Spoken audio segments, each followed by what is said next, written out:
السلام علیکم ورحمۃ اللہ وبرکاتہ۔ معزز سامعین گرامی، ایک نئے سبق کے ساتھ دوبارہ آپ کی خدمت میں حاضر ہیں۔ آج کا جو سبق ہے وہ انتہائی اہم ہے، کیونکہ آج ہم نئی چیزیں پڑھنے جا رہے ہیں۔ آج کے سبق میں ہم حمزہ ساکن اور حروف قلقلہ کے متعلق پڑھیں گے، اور اس کے ساتھ ساتھ میں یہ بھی بتاؤں گا کہ ہم پچھلے کون سے جو چیزیں ہیں وہ پڑھ چکے ہیں۔ تو اس لیے یہ بھی گزارش ہے کہ آپ پچھلے اسباق جو ہیں ان کو بھی ذرا غور سے دیکھیے گا۔ ہم پچھلے اسباق میں حروف مدہ اور کھڑی حرکات، حروف مدہ میں الف واو یا کھڑی حرکات جس میں کھڑا زبر، کھڑی زیر، کھڑا پیش اور الٹا پیش ہوتا ہے، اور اس کے بعد حروف لین جس میں واو اور یا ہیں، حروف مستعلیہ جس میں خا، صاد، ضاد، طا، ظا، غین اور قاف کے متعلق ہم نے پڑھا، اور اس کے بعد حروف حلقی کے متعلق جو ہیں حمزہ، ہا، عین، حا، غین، خا، یہ چیزیں جو ہیں وہ ہم پڑھ چکے ہیں۔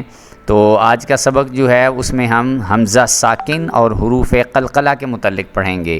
تو سبق شروع کرنے سے پہلے میری گزارش ہے کہ جن احباب نے ابھی تک چینل کو سبسکرائب نہیں کیا وہ چینل کو سبسکرائب کر لیں، تاکہ نئی آنے والی ویڈیوز جو ہیں وہ آپ حضرات تک سب سے پہلے پہنچ سکیں۔ اور ایک چھوٹی سی اور گزارش ہے کہ اگر ہمارا جو محنت ہے وہ کوشش جو ہم کر رہے ہیں آپ حضرات کے لیے، اگر آپ ہماری کوشش آپ کو اچھی لگے تو سبق سننے کے بعد ویڈیو جو آپ دیکھ رہے ہوتے ہیں، کم از کم جو تھم کا امپریشن ہوتا ہے، جو انگوٹھے کا نشان دیا ہوتا ہے، اس کو ایک لائک ضرور کر دیا کریں، کیونکہ یہ کار ثواب ہے، یہ دین کا کام ہے، تو اس لیے آپ سے گزارش ہے کہ اس کو ایک لائک ضرور کر دیا کریں۔ آئیے آج کا سبق شروع کرتے ہیں۔ جیسا کہ ہم پچھلے اسباق میں پڑھ چکے ہیں، یہ ایک چھوٹا سا اصول ہے جس میں 1 2 3 4 5 6 7 اصول ہیں جو ہم حمزہ ساکن اور حروف قلقلہ کے متعلق پڑھیں گے۔ جیسا کہ ہم پچھلے اسباق میں پڑھ چکے ہیں کہ یہ جو علامت ہے اس کو ہم جزم کہتے ہیں، اس علامت کو ہم جزم کہتے ہیں۔ یہ دیکھیے گا، اس علامت کو ہم جزم کہتے ہیں، اور جس لفظ پہ جزم آ جائے اسے ہم ساکن کہتے ہیں۔ ٹھیک ہو گیا۔ اس کے بعد جزم والا جو حرف ہوتا ہے وہ اپنے سے پہلے متحرک حرف سے مل کر پڑھا جاتا ہے۔ جس لفظ کے اوپر بھی، جس حرف کے اوپر بھی جزم آ جائے، اس سے جو پچھلا حرف ہوتا ہے، یعنی اس سے جو پہلے والا حرف ہوتا ہے، وہ یہ ڈیسائیڈ کرتا ہے، یا اس سے ہمیں یہ پتہ چلتا ہے کہ ہم اس کو موٹا کر کے پڑھیں گے اور یا باریک کر کے پڑھیں گے۔ جیسے کہ میں نے را کی صورت میں آپ کو بتایا تھا کہ جس را کے اوپر زبر ہو یا پیش ہو، اگر اس کے اوپر جزم بھی ہو اور اس سے پچھلے والا جو حرف ہوتا ہے، جو متحرک ہم جس کو کہتے ہیں، اس کے اوپر زبر ہو یا پیش ہو تو وہ پر کر کے پڑھا جائے گا، اگر پچھلے حرف کے اوپر زیر آ جائے تو وہ باریک کر کے پڑھا جائے گا۔ انشاءاللہ آگے جب ہم پریکٹس کریں گے تو میں وہ بھی آپ کو پریکٹس کر کے اور پریکٹیکلی یہ چیزیں دکھاؤں گا، پڑھاؤں گا انشاءاللہ۔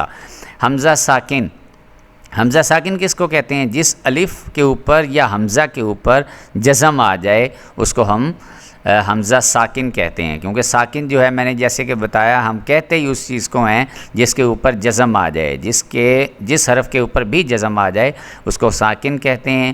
اب یہ جو اہم بات ہے وہ یہ ہے کہ جب الف کے اوپر یا حمزہ کے اوپر جزم آ جائے تو اس کو ہمیشہ جھٹکا دے کر پڑھنا ہوتا ہے۔ یہ بڑی اہم بات ہے، یہ آپ نے ہمیشہ یاد رکھنی ہے کہ الف اور حمزہ کے اوپر اگر جزم آ جائے تو اس کو ہم نے جھٹکا دے کر پڑھنا ہوتا ہے۔ آگے حروف قلقلہ، یہ 5 ہیں، قاف، طا، با، جیم، دال، ان کا مجموعہ جو ہے اس کو یاد کرنے کے لیے ہیں۔ ان کو قطب جدن بھی کہتے ہیں یا قطب جدن، جیسے بھی، یعنی قاف، طا، با، جیم، دال جو ہیں ان کو یاد کرنے کے لیے ایک مجموعہ بنا دیا گیا ہے، تاکہ آپ کو بھول نہ جائیں کہ کون سا جو ہے وہ حرف مس ہو گیا ہے اور کون سا آپ نے ادا کر لیا ہے۔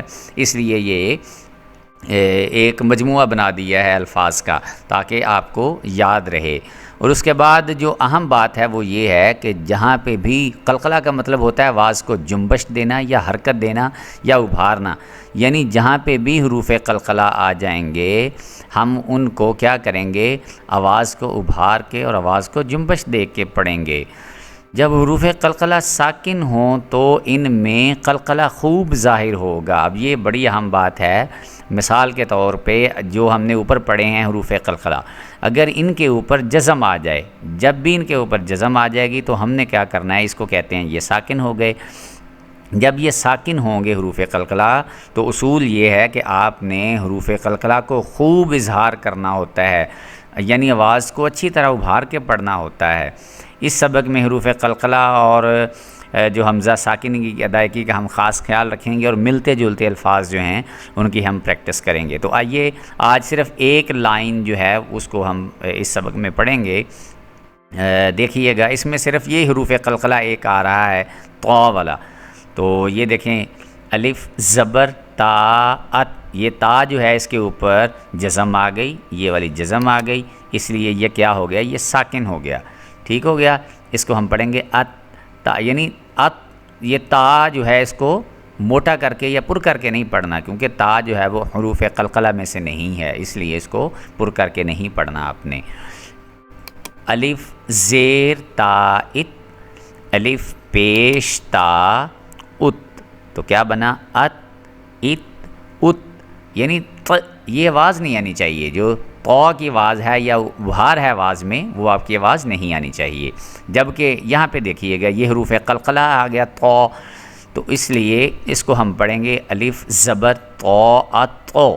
دیکھیں تو جو ہم ابھار رہے ہیں، یہ آواز جو نکال رہے ہیں، یہی آواز کو جنبش دینا اسی کو کہتے ہیں، اور اسی کو ہی ابھارنا کہتے ہیں۔ تو آپ نے اس لفظ پہ، اس حرف کے اوپر آپ نے کیا کرنا ہے، اپنی آواز کو ابھارنا ہوتا ہے۔ الف زیر تا تو اتو۔ دیکھیے بے شک جو پچھلا حرف ہے اس کے اوپر اس کے نیچے زیر آ رہی ہے، یعنی وہ متحرک حرف ہے، اور جو آگے والا حروف قلقلہ ہے اس کے اوپر جزم ہے، لیکن زیر ہونے کے باوجود بھی ہم کیا کریں گے، اس کو ابھار کے پڑھیں گے، کیونکہ اصول ہی یہ ہے، قوانین جو ہیں وہ یہی کہتے ہیں کہ آپ نے جب حروف قلقلہ آ جائیں اور اس سے پچھلے والا جو متحرک حرف ہوتا ہے اس کو جب آپ نے حروف قلقلہ، ساکن حروف قلقلہ کے ساتھ ملانا ہوتا ہے، تو آپ نے آواز کو ابھار کے پڑھنا ہوتا ہے۔ اس لیے ہم اس کو پڑھیں گے اتو ات، الف پیش تو ات، ات ات ات، یہ دیکھیں الف پیش تو ات۔ اس کے ساتھ ہی ہمارا آج کا سبق ختم ہوا چاہتا ہے۔ ایک نئے سبق کے ساتھ دوبارہ آپ کی خدمت میں حاضر ہوں گے، تب تک کے لیے اجازت دیجیے، اپنے بہت زیادہ خیال رکھیے گا، اور اسباق کو شیئر اور لائک ضرور کر دیجیے گا، چینل کو سبسکرائب بھی کر دیجیے گا۔